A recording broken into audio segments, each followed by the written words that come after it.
Hi, it's Sandy here.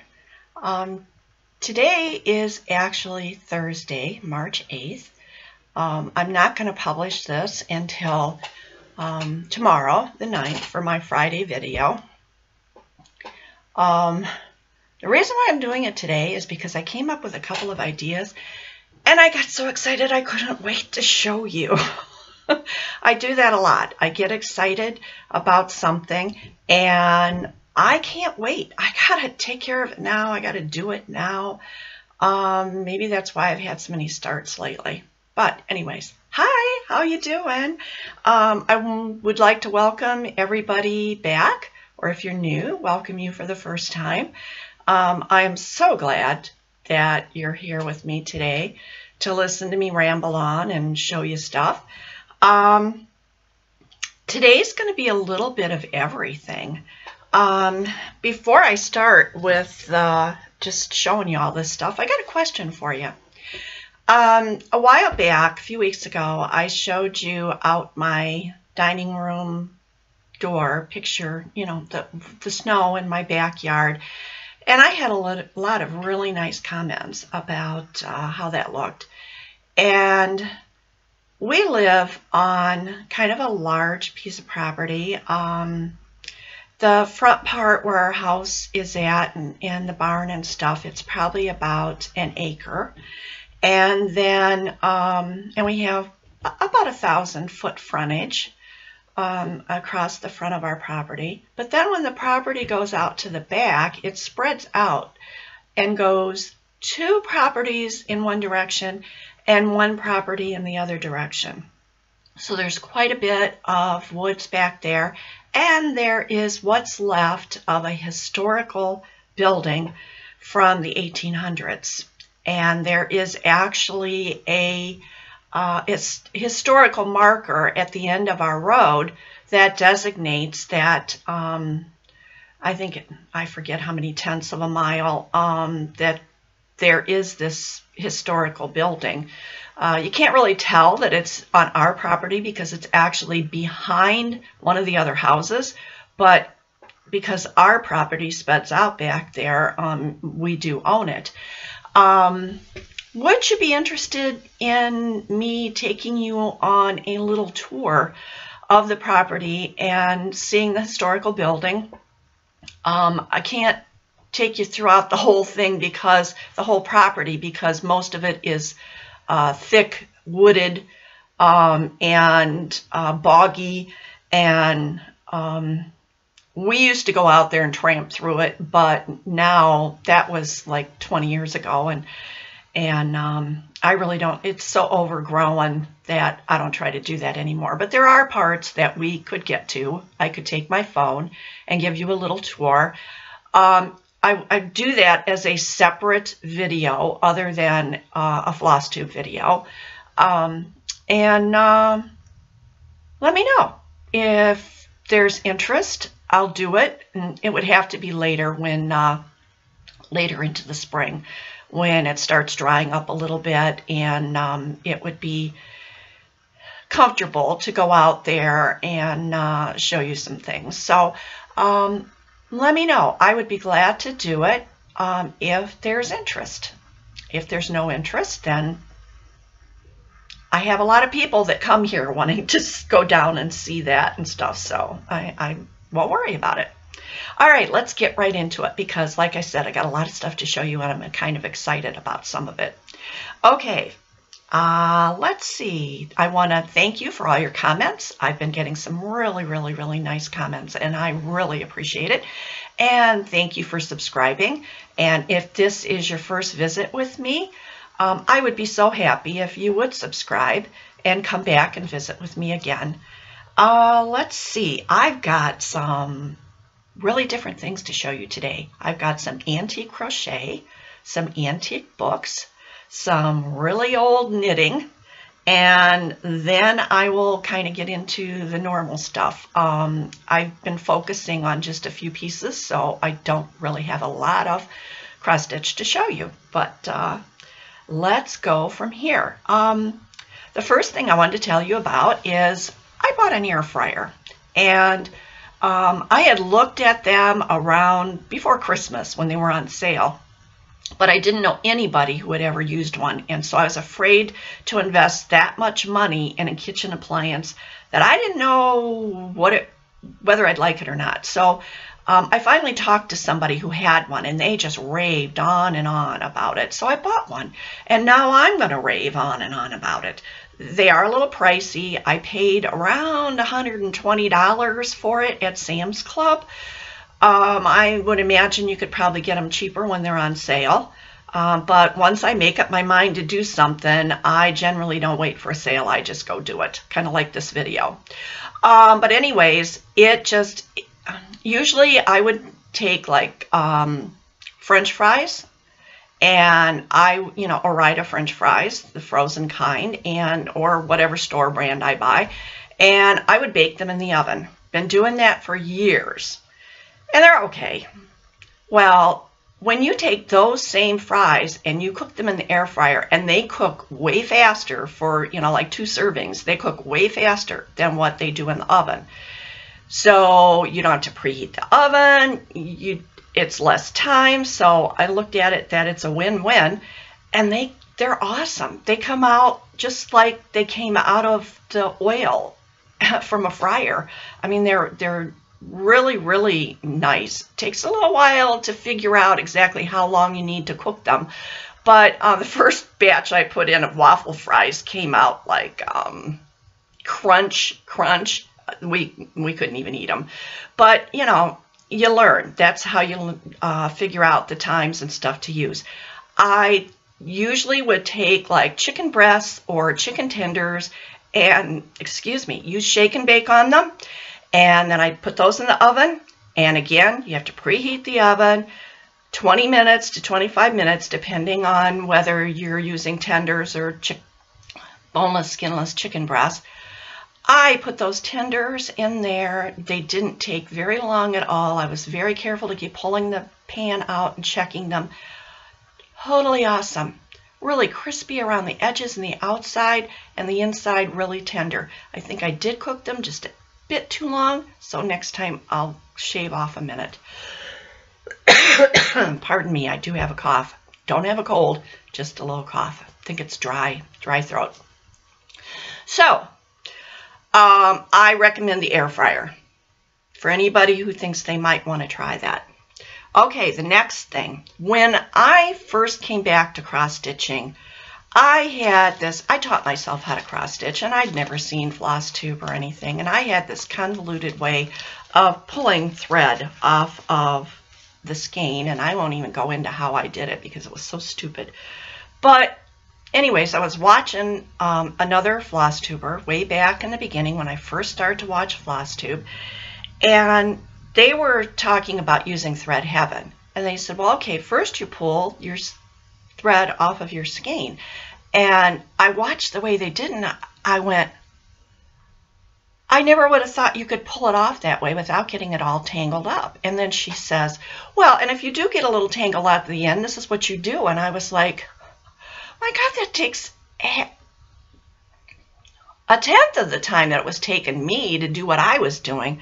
So I thought, well, I wonder how many other people are out there like me that are older that haven't yet figured out that there's this really simple way to pull a piece of floss off of the skein. So I thought, well, I'm just going to show you what she showed me in that video and see. But anyway, she takes, this isn't a full skein, it's a partial skein. And I probably should have used a darker color, but I think you can get the gist of what I'm going to show you. But she takes it and holds it up here at the top, and she took pulled off one little thing, and then she put her fingers here on the rest of the skein, and I've got the little piece right here in this hand, and then she just pulled it like this. See how easy that came off of there? You don't even want to know what I was doing. It was wiggling it around and this and that. So there's that. If there's anybody else out there that's like me and back living in the caveman days, there you go. Thought I'd just share that. Okay, the next thing I just wanted to share with you real quick is about a gridding pin. I had never used gridding pins before, And when I was working on my huge, great big Artisy Shades of Summer, I realized that if I was ever going to get anywhere, I needed to grit. And I was so afraid of gritting pens because I was afraid they wouldn't wash out. Because this piece, working on it as long as I'm going to be working on it, and it was an old piece of Ada that I started it on anyways, thinking that, well, it won't matter because if there is a little stain here and there, it's going to be covered up because it's a full coverage piece. So I was really scared about using a gritting pen though, because there's a lot of white and really light blue in the sky in this piece. And I thought, if this doesn't wash out, it's going to show. And I don't want to put years and years into a project and then have gritting pen show. But Stitching with Jules uses a gritting pen a lot because she stitches great big full coverage pieces all the time. And so she was really leery too, she said, but she got one, she used it, and then when she finished that particular project, she said it washed out like a dream. So I wanted to share, and this is what she said she used, and it's called Mark B Gone. MARK-B-Gone, G-O-N-E. And so that's the one I went out and bought, and it's blue. And since it's water soluble ink, it says on it, and it's marked Japan. So if anybody is holding back about getting a gritting pen because they're not sure to wash out, she said this one does. So I'm using it. Okay, so I've shared that with you today. All right, let's see. I've got a list here because I can't keep things in my head like that. In fact, I went to the grocery store yesterday, left my list at home, didn't realize till I got to the store, went to get it out of my purse, and I couldn't find it. And I'm like, oh man, I am never going to remember. And especially since they just changed everything around in our grocery store again for like the third time in the last 4 months. I thought, I'm never going to do it. But I did it! I got home and I got my list and I went down and I went check, check, check, check. And I got to the end and I yelled to my husband. I said, I did it! I got it all! So I was so excited. Silly little thing, but it excited me. So the other thing I was going to mention to you is about the front loop start. I had never known about starting on the front, and I picked this up in a video, quite a while ago. But thanks to FLOSSTUBE, I had always started, come up from the back, bring it through, loop it on the back, so you had to turn your work over, or slide it in under previous stitches, and do, I think, Off the Grid Needle Arts calls that the bar something tuck. Anyways, but I didn't know how to do a front loop start. So when I saw that, I thought, oh, that's pretty cool. I'm going to have to try that. So now I've been using that a lot. And the only time that you can't use those loop starts is if you're using one thread, of course. But I'm not going to try to show anybody that because I am not a tutorial type of person. Nobody wants to see me stitch. So, but there are plenty of tutorials out there. So if you don't know about the front loop start and you're using 2 threads, then Google it, go to FLOSSTUBE and search on that, and something will come up where somebody has done a good tutorial on how to do that. Okay, now let's get into some of the other stuff. When I was hunting for my antique crochet and everything, I came upon this little thing. This was, if I remember correctly, this belonged to my grandmother, my mother's mother. And my mother was born in 1913, so my grandmother was born way back in the 1800s there somewhere.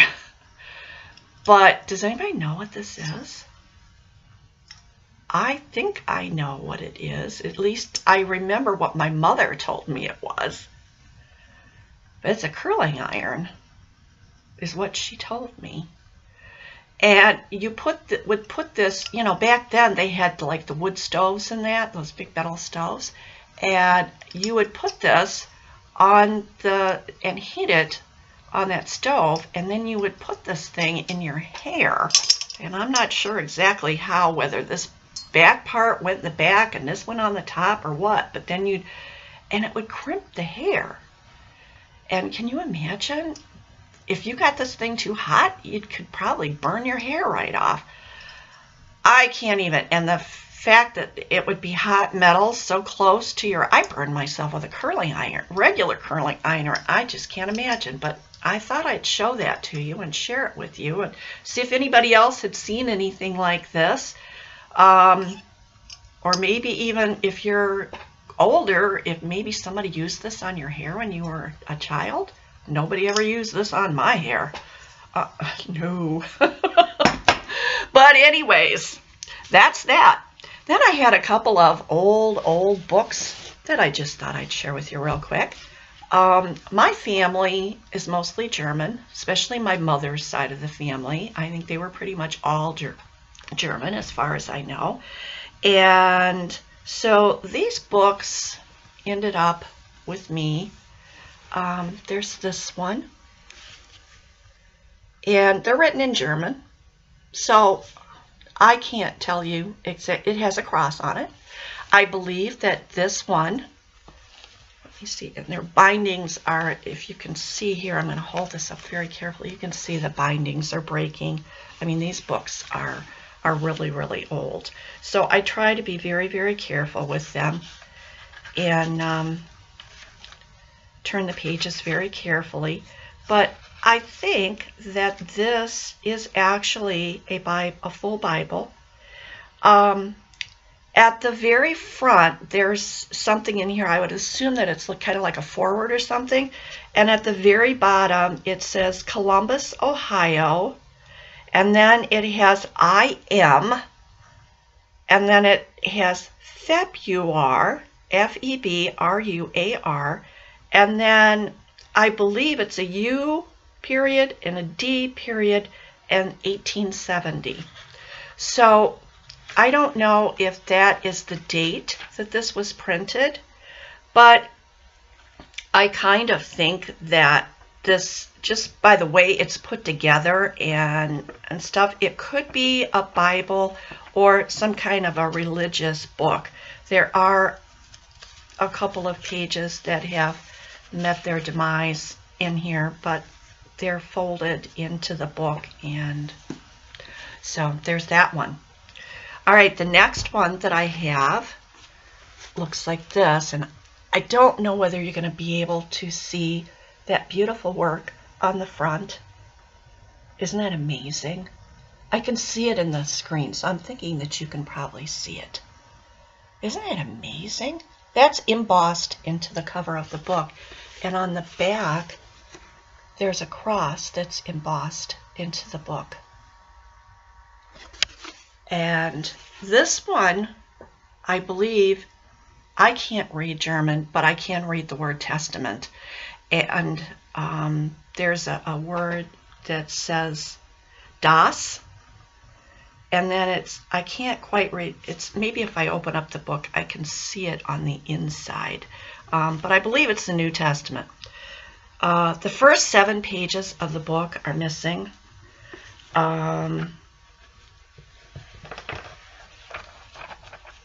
There's a page that's in the back there, that's a couple of pages that are torn, but I believe it's the New Testament, because the first part here, it's showing a picture, and then at the top there, that's the word. It says M-A-T-T-H-A-U-S with some little squigglies and stuff, and I believe that's Matthew. So I believe it's just a book of the New Testament, and because of the fact that the first pages are missing, I don't know what year this is from.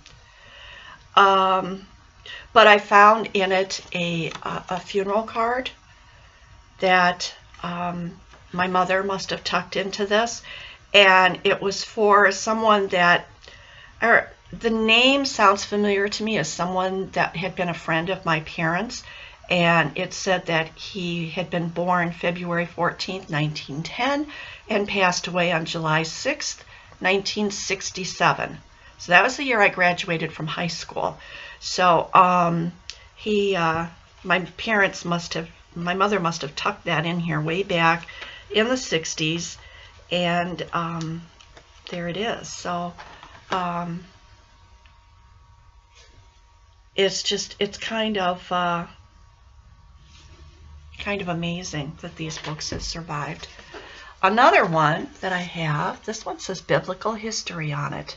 So this one's in English, I think. Let me open this up here.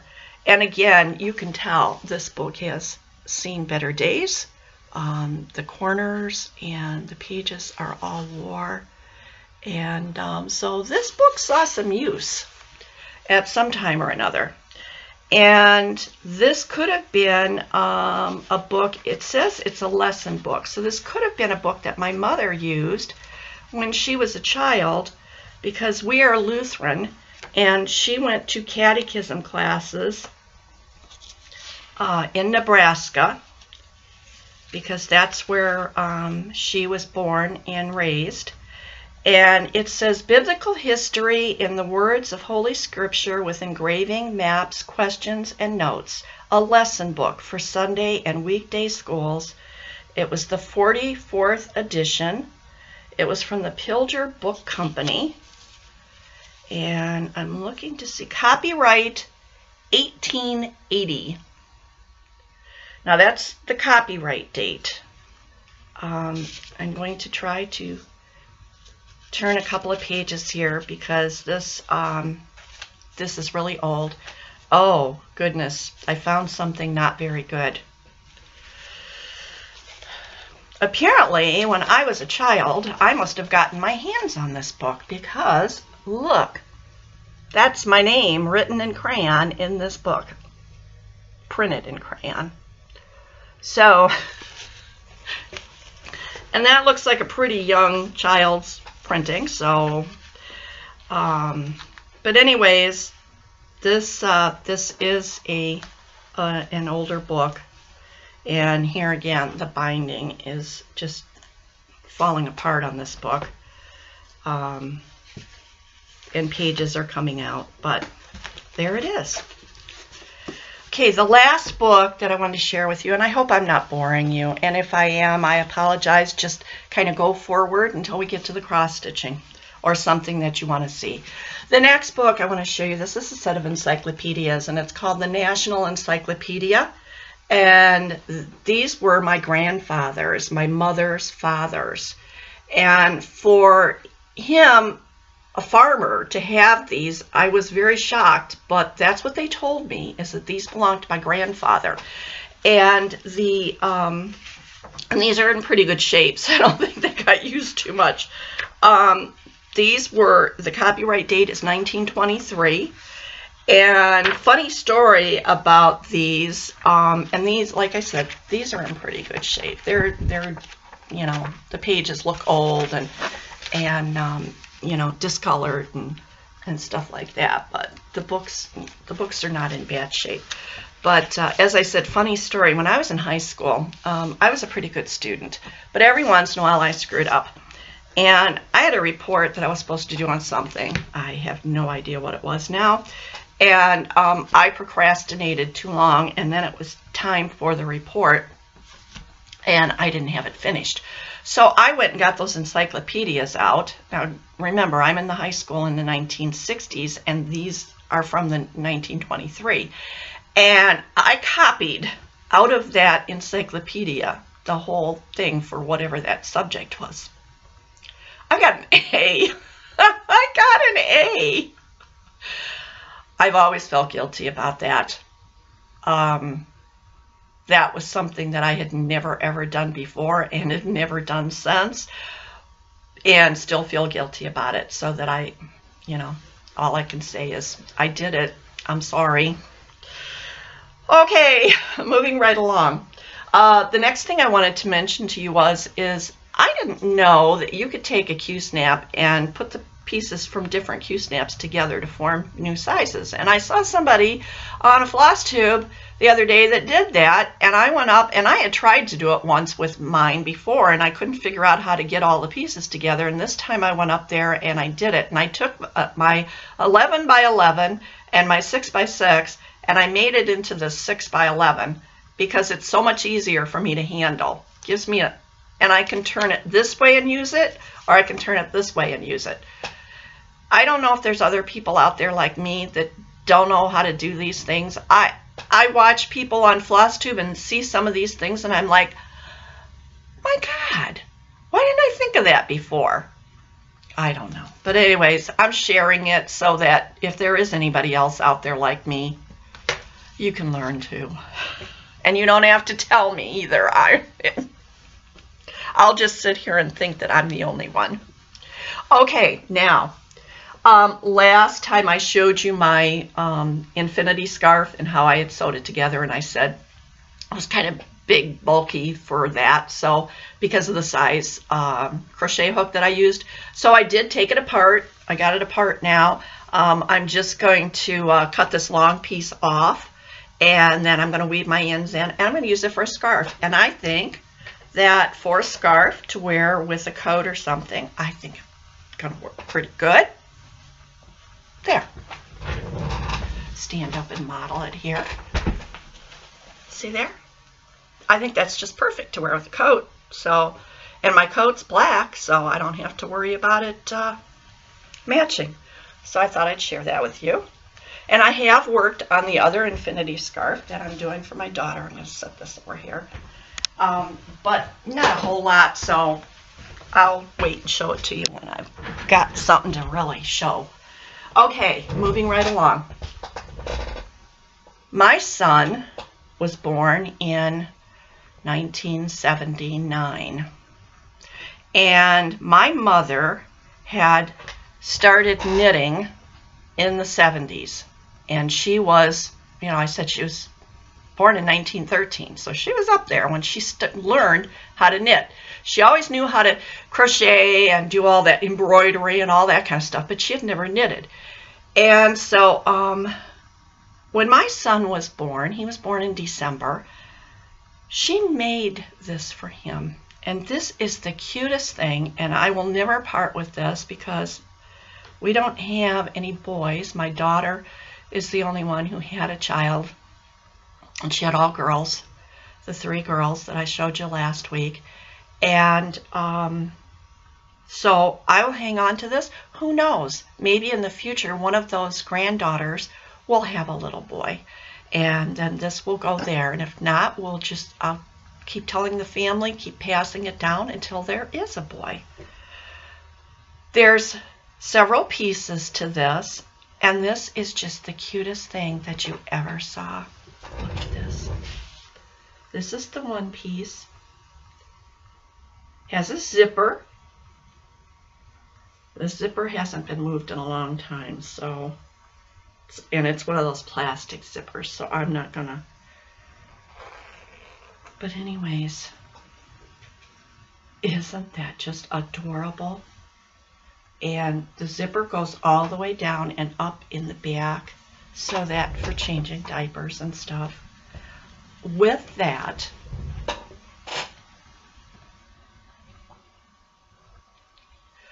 was the little hat, the little cap with the point on the top and a button.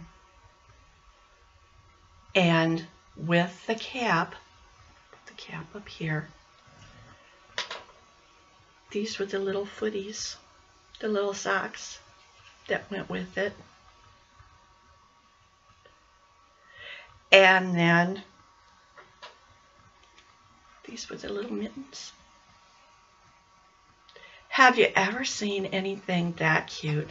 I mean, look at this. Whoops. Look at that.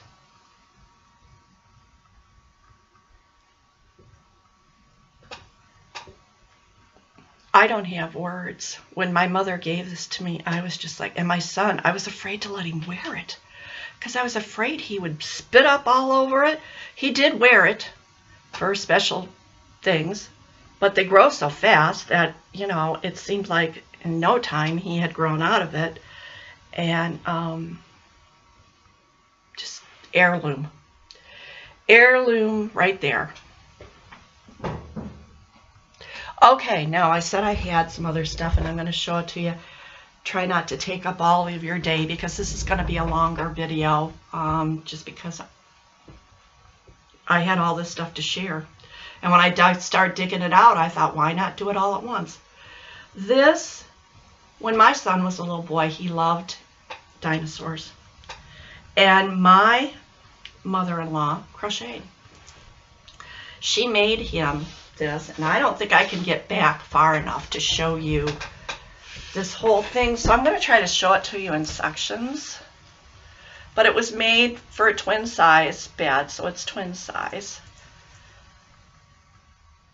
And it's got all the different, and I'm going to show you one part and then go across. So it's a blue square and then a dinosaur square. And I'm showing you the back. Ding dong. And each dinosaur has a little, one of those little moving eyes. So every dinosaur has an eye.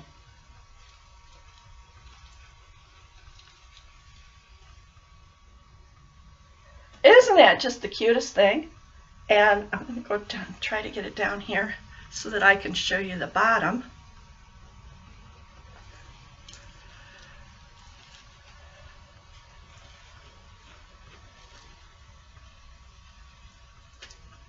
And this is another thing. I did not give this to my daughter's kids because this had been for my son. And I kept thinking, I kept hoping he'll have a child, but he never did. He says that he doesn't want any. He's almost 40 now, so that may not happen. Another beautiful, beautiful Afghan. My mother-in-law made Afghans like they were going out of style. And this is another beautiful, beautiful one that she did. And I have tons of them. She did ripple Afghans, like she could whip them things out and nothing flat, and then things that were more, I'll hold that up there, maybe you can see the intricate, you know, the pattern that she was using there. But I have tons, and I've given my daughter tons, and I've given, but I still have a ton of them, and this is one of my favorites. I just think it's beautiful. All right, let me move that over here. I'm coming back. Got something else to show you. I hope you're not tired of this yet. As I said, just scoot me forward if I'm boring you. Okay, this is the antique crochet. I had my mother, as I said, back then they crocheted with that really fine cotton, that little tiny hook. I remember as a child asking my mother to teach me how to do that, and I couldn't, not with that tiny, tiny little hook and that tiny little thread. They didn't do anything with yarn back there in crochet. It was this fine, intricate work. These items were all either made by my mother or my great aunt Erna. And great aunt Erna was a master crocheter. She had, I remember as a little girl going to her house, and she had all these little china dolls with all these little crochet dresses on them. Just, this stuff was awesome. And I was supposed to get more of this. My cousin, who was old enough to be my mother, because my parents were so much older when I was born and my brothers were born. So a lot of our cousins had children our own ages or slightly younger. So in fact, I think two of my cousins had children in the same year that I was born. I think I was born earlier in the year, and the other two were born later in the year. But anyways, the last time that I saw this cousin, she had all of my great aunt Erna's stuff, and before she passed away, we sat and we looked through a bunch of stuff, and she gave me a bunch of stuff, and then she said, well, I'm not quite ready to part with these other things, but they're going to you when I'm gone. Well, she passed away suddenly a few months later. It was totally unexpected, and needless to say, I didn't get that stuff. Her daughters acted like they knew nothing about that stuff coming to me, and I am not a person to make waves or start family feuds, so I just said, well, thank goodness she gave me what she gave me when she did. So here is one item, and a lot of you will know that they did a lot of little things to put on the arms of the couches. The couches used to have those great big round arms on them, and they did a lot of table runners and tablecloths and edgings on hankies. Here's another piece that matches that one for the other side of the couch. And a lot of these were made that you would starch them and iron them, and so they would then stand up, parts of them. I hope you're able to see the little tiny chains in there that they did. These are just, again, these are heirlooms. So beautiful. Here, and these are not ironed. Some of these are stained. Do you see the little flowers going all the way around that with the lace work? Just absolutely beautiful. And here's another one.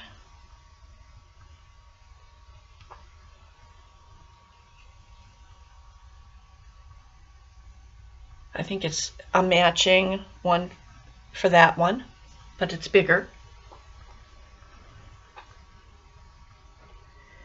And here's another one that I think matches, but it's very tiny.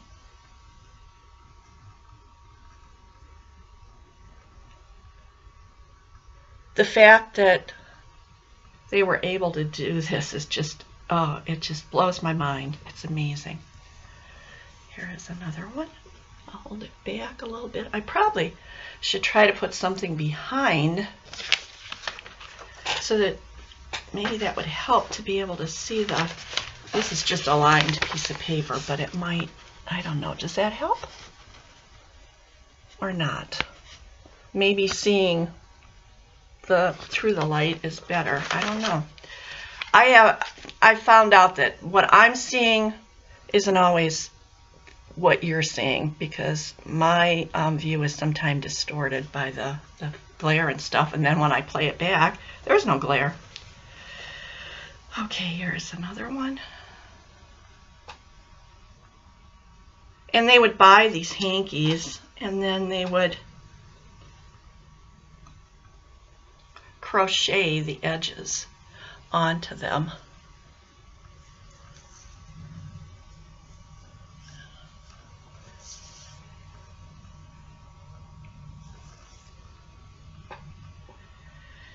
And then here is a sachet. And there's a little cushion in there that I imagine at one time it probably had some kind of scent in there. And I'm not going to, here's another hanky with the edging. And now you've noticed everything has been white or off-white. This, now we're getting into a couple of them that have the color. Absolutely beautiful. And this is linen.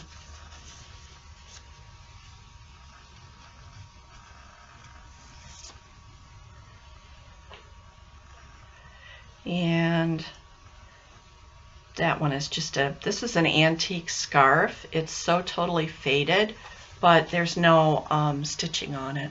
I don't know if you can, it's just this old scarf. Trying to figure out how to fold these things back the way they were. I don't know, maybe I should fold them in a different way to get rid of that creasing, but all right, here in this one. This is a green handkerchief with, it's the green linen, and then the different colors of green. Am I holding that where you can see it? The I mean, look at these. Look at this. These are individual strands going up through there. I mean, I'm not holding it where you can see it. These are individual strands going up through there. It's just, to me, it just blows my mind. It is just totally amazing.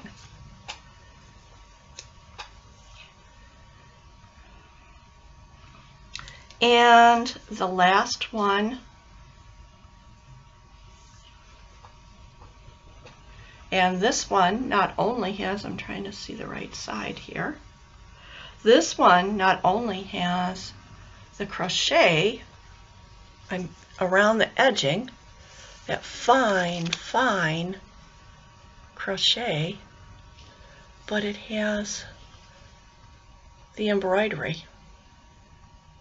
And if I hold it back where you can see it, you'll see that there's 4 sections of the embroidery with the crocheted edging all the way around. Just awesome. So that completes my show and tell there. So I'm going to, oh, I have one more piece here to show you that's not the crochet. I'm going to set these over here and then show you this. This is the embroidery. And I believe my mother did this one because this looks familiar to me. And I'm going to show it to you back here, and then I'm going to bring it in a little closer. Now, each side, there's different colors, but the pattern is the same. There's that one, if you can see that. And then this side is the same pattern, but with some different colors. And then if you fold it the other way, there is this design, and then with a little bit different colors in it this way. So isn't that stuff just totally awesome?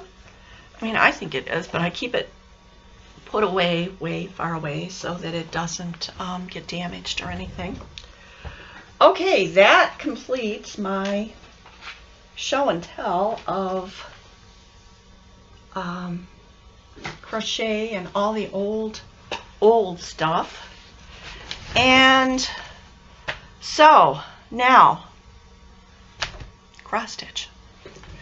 Japanese garden, I worked on it for just a little bit on one day, so I'm not going to show it. I did do just a little bit more on Frederick the Literate, and it's not much to show, but just a little bit more working on that. So, and then it got put away. All right, so there's that one. I'm going to try to go quickly through these. I did do some work. I'm making Bayside Cottage and Shades of Summer a focus this month. Can I talk? Maybe my brain and my mouth is not lining up right now. I made them a focus, Bayside Cottage, because I feel that I want to get that finished by early summer. And if I focus on it, I'll be able to do that. So here is Bayside Cottage.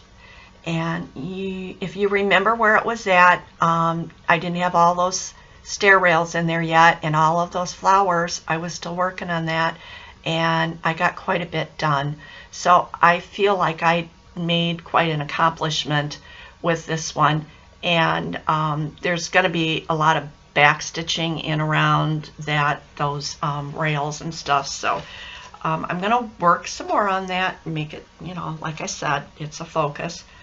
Shades of Summer, the Artisy design, big, full coverage, 300 wide by 234 high, so this is a big one. And I have been plugging away.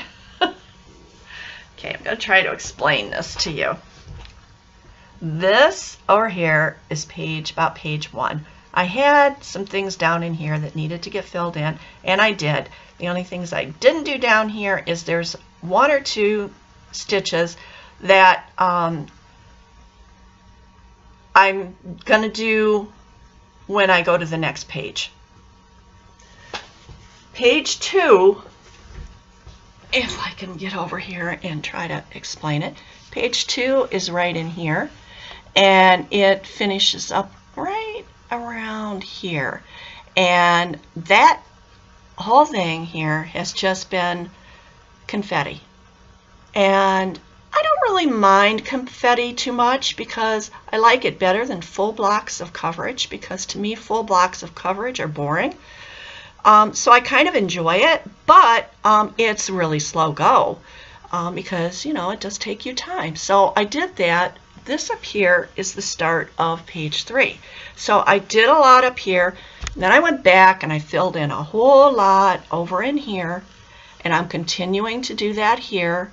And I'm kind of on parts here. I'm working off of page 2 and 3 together, so that if I have stitches over in here that continue in page 3, I can just go ahead, and that's why you'll see some of this over in here, because I've taken those over and across. So I feel like I'm making some progress on this, although it is very slow going. So that is my Shades of Summer, and that's what I'm using this new size Q-snap for, because the 11 by 11 was just too big and bulky for me to handle. I tried using the lap stand, and I still felt like I was, with my arthritis and my shoulders and stuff and my wrists, I felt like I was having to reach way too much. So this is a perfect size to work on this, and I've done it this way and I've done it this way, and I have to keep moving it more often, but it's more making the stitch more enjoyable, and I think that is what it's all about. We have to enjoy it, or else it's not going to be a good project. Okay, so I had no finishes, no new starts, and no haul. Didn't buy anything. I have 2 requests. One is, I've told you before about Olivia, my great niece, who has leukemia. She's continuing treatments. I think they were moving on to the next phase here. That was probably about a week or so ago. And my understanding of what her mom wrote is that this stage could probably be the most trying part for her. I guess it's the part of the chemo that could possibly make her sicker than it previously has, and weaker, and she was already walking with a walker at Christmas time because of the weakness. So please keep her in your thoughts and prayers. It's so hard to have a child going through that kind of stuff, and I can't even imagine. That said, I have another friend. Her and I went to high school together our last 2 years. When she moved to our school from Catholic school, we remained friends. I wouldn't say we're bosom buddies, because there's been years where we haven't seen each other or spoken, but it's like every time we do get together, it's like we were never apart. Her son, his name is Brian. He lives down in Florida. He was a Marine, many years ago. He is the same age as my daughter, so I can't remember, his birthday's towards the beginning of the year, or my daughter's birthday is in August, so he's either 43 or he's just turned 44. So he's a young man. He's married. As I said, he had been a Marine, and when he was in the service, and she told me once what it was he did in the service, but I can't remember. But anyways, from what he did, he received severe lung damage, and he is totally disabled by the VA has given him a full pension because he only has 30% lung capacity. And think about taking away 30% of your ability to breathe.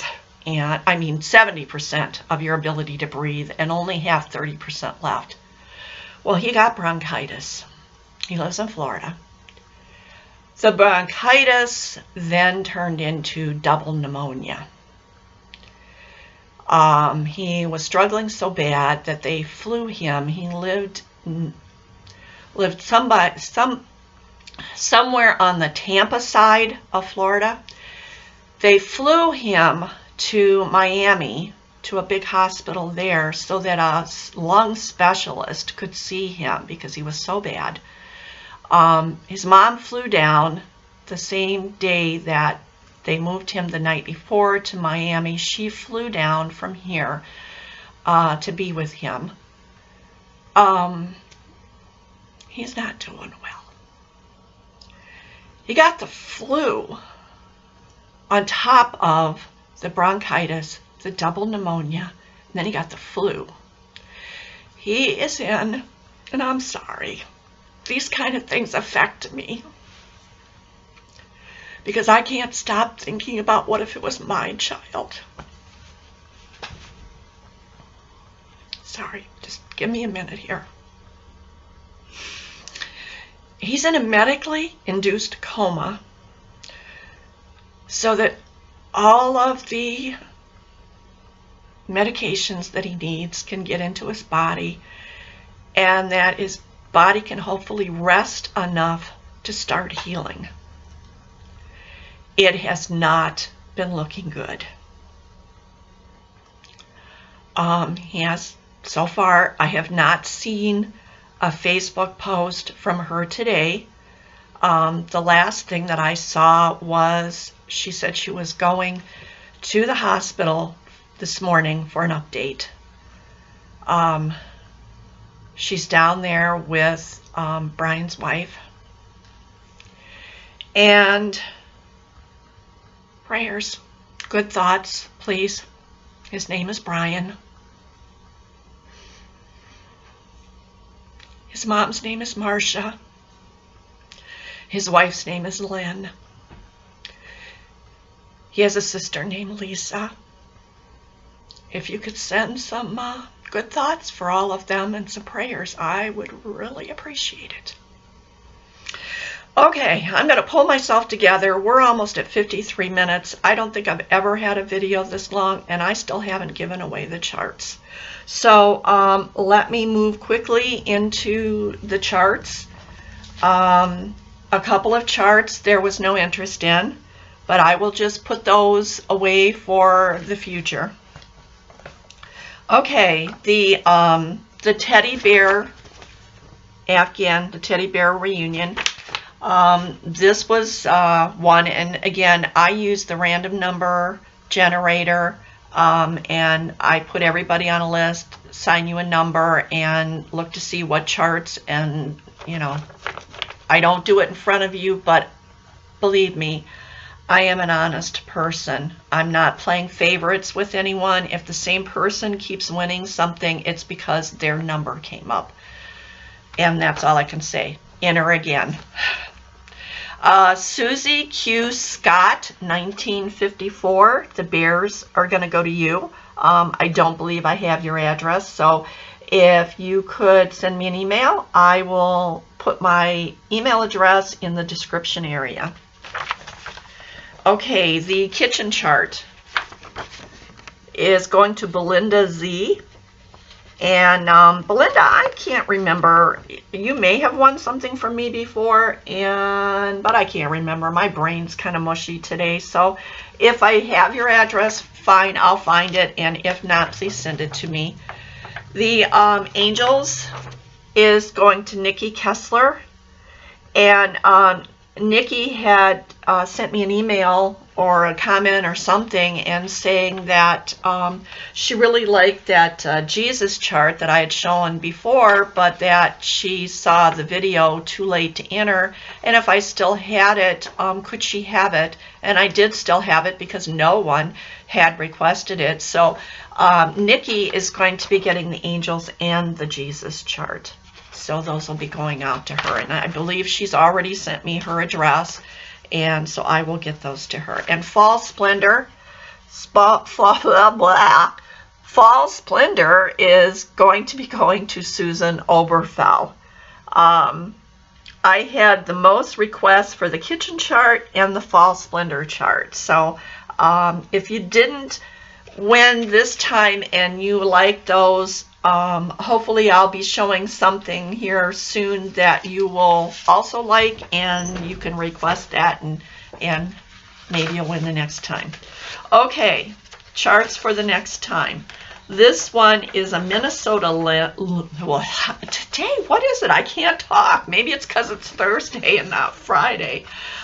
This is a Minnesota loon. Hope you can see that.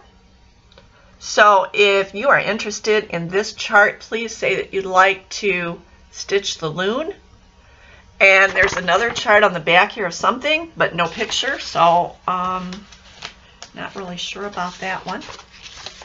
And the next one is called Friendship Told. And there is also, oh, there's more than one here. So let's see what we got. We've got Friendship Told, so there's this one.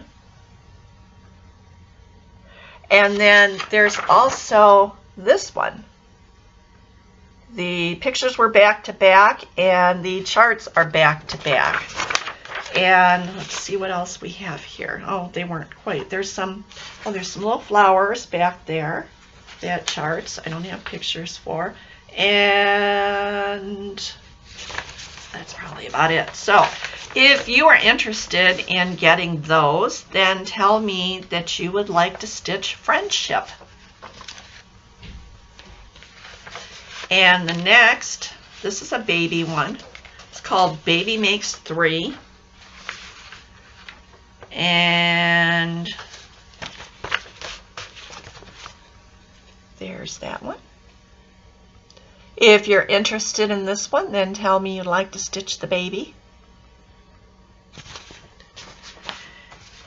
And moving right along, and while I'm doing these and getting these ready to show, I just want to thank everybody for being here. I want to mention my Instagram. If you want to follow me on Instagram, it's under Sandy Smith Bacus. Just add the Smith between Sandy and the Bacus. And you can, I'm trying to post more. Okay, the next one is Welcome. And if you are interested in this chart, please say you'd like to stitch Welcome. And the next one, and I think it's probably the last one. Yep, last one. This is Noah's Ark. Oh, and there's, I think there's a couple here because I got a lot of pages. All right, we've got Noah's Ark, which that is really, really cute with all those animals. And there's a couple of ornaments on the back. I don't know whether all of the, there's at least 2 of the charts for the Santa and for the candle. And then we have American Barns, kind of almost like a pen and ink drawing. And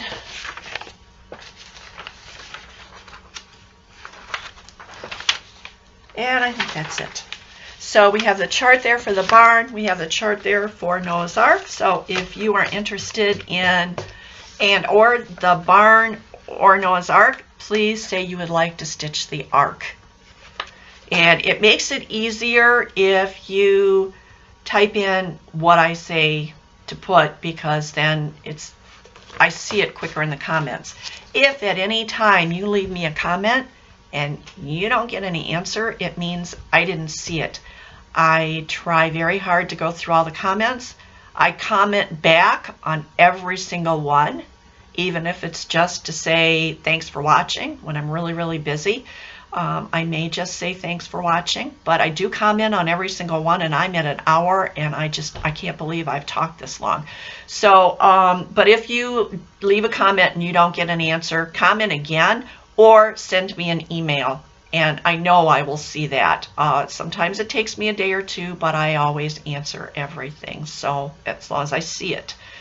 I'm technologically challenged at times and screw things up. So it's possible I could delete something not meaning to.